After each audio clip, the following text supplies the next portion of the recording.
Hey everybody, it's Josh with FL Gardening, and happy Halloween to those that celebrate. I hope everybody is doing great. Sorry I missed last month's garden update video. My day job's been really busy, and our seed store has also been pretty busy, so I found it difficult to edit both the garden bed video and the monthly garden update video. I apologize about that, but I'll give you guys some updates on what happened last month in the garden. It was nothing too exciting. Honestly, things were a little bit depressing because the seedlings that I started, you can kind of see some remnants of them down there. They didn't all survive. In fact, a majority of them died.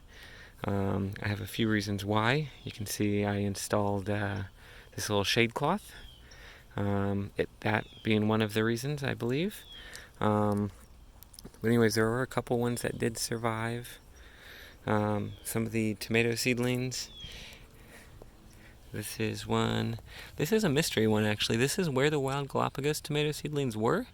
They all died, and then this one popped up. So if I had to guess, I would guess that this is a wild Galapagos tomato. But we also have some black cherry tomatoes, or I'm sorry, not black cherry, Cherokee purple tomatoes. So they looks a little funny. Try to get out of the sunlight. It's not very good lighting for right now. But anyways, I believe that some of these seedlings died because of the way I hardened them off. I always find that difficult. I'm not very good at it. I definitely prefer to plant seeds directly into the garden, but I want to get better at it, so I'm gonna have to kill a few plants in the process. But I think I am definitely getting better. I'll show you some other seedlings that I started over here. But just know that all of the pepper plants and pretty much all of the tomato plants that I started back in August are gone. There's a couple of peppers and a couple of tomatoes that you can see here. I'll show you those in a minute. But yeah, let's take a look under here, under the little shade cloth. It's like a little mini shade house that I built. I think this is funny. So I cut up banana trees and put them underneath the soil here as part of like the hugelkultur, and the banana leaves are popping up underneath they're growing out from underneath the garden, so that's pretty funny. But anyways, here are some more seedlings that I started. Lots of different lettuces. Freckles lettuce, arugula, oak leaf, some broccoli, some cauliflower. This is the graffiti cauliflower is the variety, so it's actually a purple-headed cauliflower. But you can definitely see these are packed. I should thin them out. And I'm going to plant them into this bed here pretty soon. This is one of the beds that I kind of added some stuff to. I added a mix of topsoil and a mix of perlite to kind of help with a little bit of aeration, because I did notice that these beds retain a lot of water, especially with this thick layer of mulch. So I put 2 bags of mulch on these gardens, and that's probably a bit too much, especially for some younger seedlings. I think that's one of the reasons why as well that the young seedlings died, is that the mulch was too thick, and then this soil retains so much moisture. If I squeeze this, actually, I don't know if you can see it, but it's actually pretty wet. It did rain last night, but we didn't water it all this morning or anything. It's about midday. So I think on some of these beds that don't have anything in it yet, I'm going to go through and scoop a layer of mulch off, kind of like I did with this bed back here. Put it into that wheelbarrow. Scooped all the mulch off, laid down a bag of topsoil and a bag of perlite, and that will kind of help with drainage and a little bit better airflow. I think it'll help younger seedlings really get their roots set and going. So I think that this bed is going to be ideal. This is going to be the best one. Over here, this guy's empty, so I'm going to go ahead and do that same thing to this bed, and probably fill this up with a lot of the new seedlings that I planted, which I'll show you in a minute. Over here, we got a couple of things of lettuce. Got the dinosaur kale. We got some collards, and then the red Russian kale. Looks like there's some damage here. Something's eating them. Caterpillars or maybe grasshoppers or something. But over here, we've got the Florida cranberry. It's absolutely going insane. Looks like something maybe broke this over here. This plant was huge, and it was actually shading these plants out quite a bit, so I'm okay with that falling down. But look how plump these things are. These things are ready to be harvested. If anybody's interested in harvesting these, how to do it, how to eat them, what you can use them for, stay tuned. I'm going to post, that'll probably be my next video, about harvesting and using these. These will have plenty of seeds in them, so we'll have plenty of seeds for next year. This thing was so easy to grow, though. It pretty much thrived on neglect. It's kind of too late in the day to show you the flowers. They're really nice flowers. You can see this one's kind of curled up. But they're part of the hibiscus family, so they have beautiful flowers like the hibiscus tree. Let's see, what else do we got going on in the garden? Let me I'll show you these pepper plants up close. We did plant some dill that got absolutely destroyed by some swallowtail caterpillars. I just kind of let it happen. I really like swallowtail butterflies, so I was okay with it.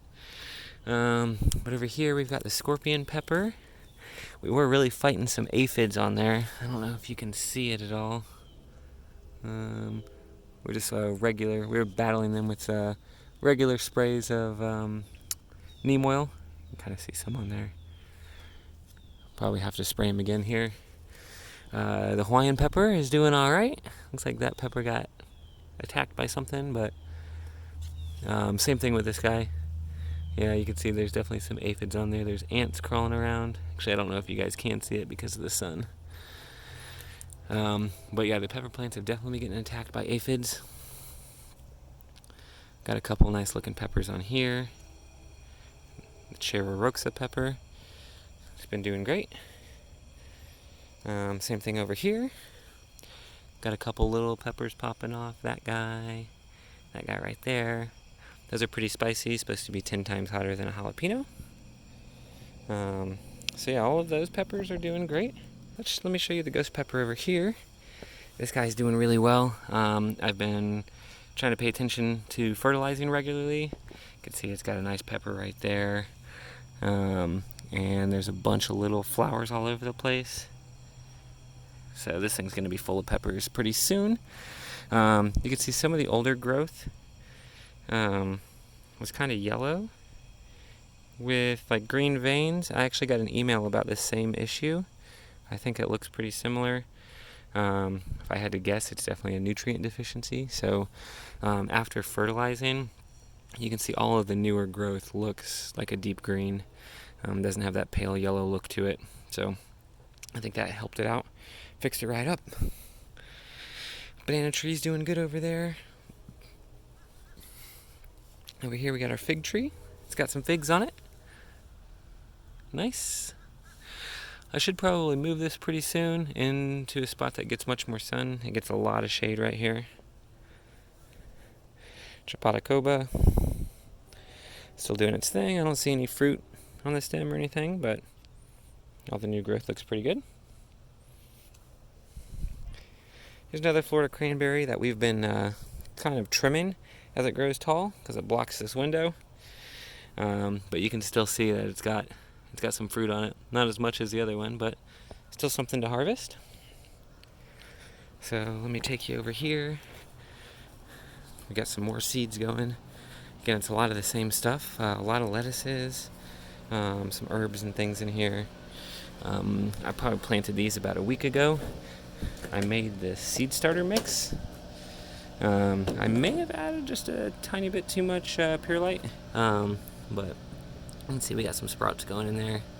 I was really concentrating on getting airflow and drainage. So that's why I maybe added a little bit too much. But see, things are still sprouting. That's some more graffiti cauliflower. Lots of different lettuces and things. Cabbage. Bunch of stuff that we're gonna eat. I've been really into pickling things lately, so gonna have some pickled cabbage. That's my goal.